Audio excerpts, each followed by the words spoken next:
In my opinion, this basic email holds the key to landing higher paying clients. Obviously, I was questioning something so simple being that effective, so I actually got in contact with the client I sent this to. I think my main question was, why did you end up going with me? I mean, it must have been quite obvious that it was a relatively new company, and I just was intrigued why you went with someone with less experience.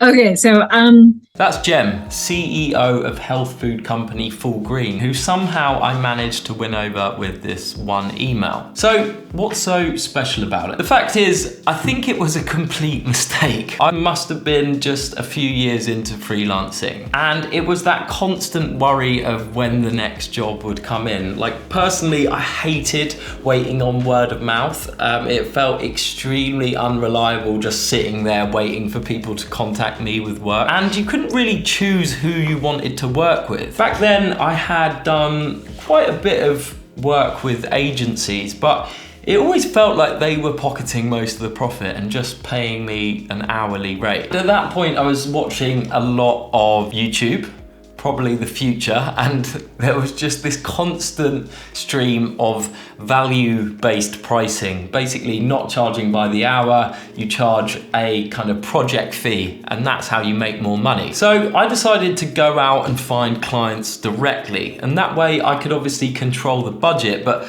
more importantly, I could have more creative input. I'll quickly go over the steps I took to actually find this client, as I think this trick is probably going to be really valuable to some of you, but if you want to skip this trick, then feel free. So this was back in 2014, and I'm sure I was probably just panicking about when the next job was coming in. The thought was, it, I'll go and find clients myself. I started kind of looking local, but Googling London companies is obviously not that much help. So I needed to find a database of kind of ideal customers, like people who would be looking for video for their company, but wasn't already tied to an agency. So they needed to be fairly new. And my first thought was startups. So where do startups hang out? And my second thought, I suppose, was crowdfunding. Those crowdfunding websites have lists and lists of companies. It would save me loads of time kind of trying to find an ideal customer. So I went to multiple websites, I'm sure you're aware of them, Kickstarter, Crowdcube, all these things, and grabbed as many companies as I could find. And obviously I didn't want to hit the hello or info email address, so I used a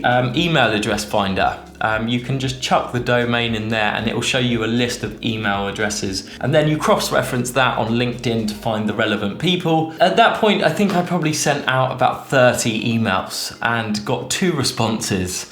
And one of them was for a £400 budget, which wasn't exactly what I was looking for. So another kind of criteria I set myself was they needed to have enough money to spend on like decent advertising for their company. And obviously I could see how much they were raising on these funding websites, which would give me a great indication. But I ended up signing up to Crowdcube, where you could actually download the business plan. I'm not sure if you can still do this, but then I could see exactly how much they had set aside for advertising. And also it had loads of kind of info about how they would position themselves in the market, which was obviously like really valuable when getting in contact. Back then, honestly, I had no idea what I was doing, but like this little bit of research that I was doing like before contacting anyone is now the most important bit of the process of finding clients today. I did another round of emails, this with a much higher success rate. I think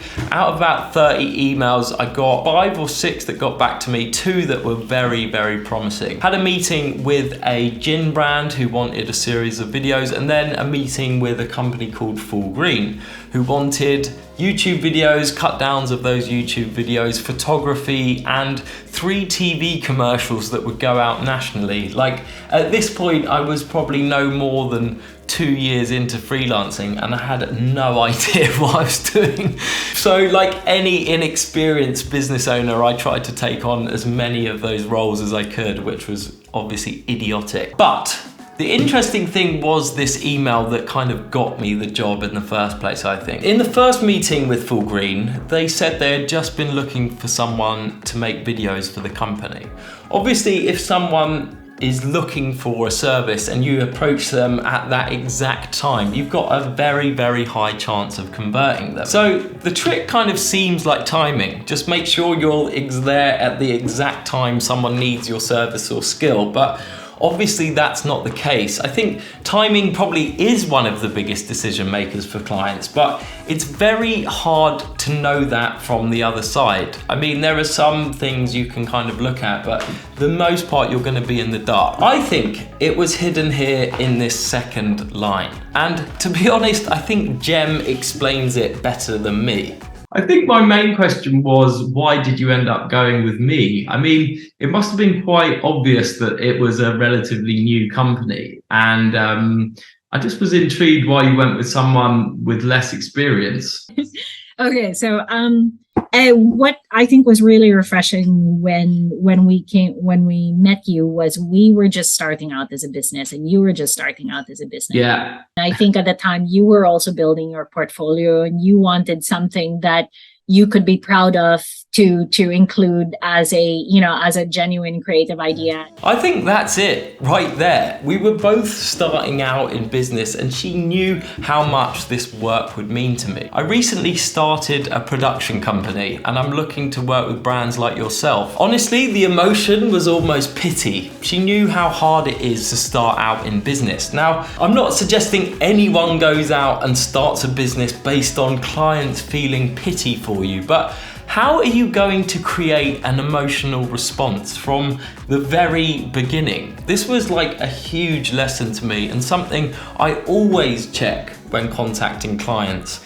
Is this email going to make them laugh? Is it going to get them excited? Is it going to build trust? Is it going to change their life? And I know that sounds really ridiculous, but it's kind of what you've got to aim for. Back then, I was making so many mistakes of things I didn't even realize were problems until many years later. And hopefully some of my fails can help people who are in that position. And because of those mistakes, I made this very stupid video that shows the most obvious mistakes freelancers make. So check that out.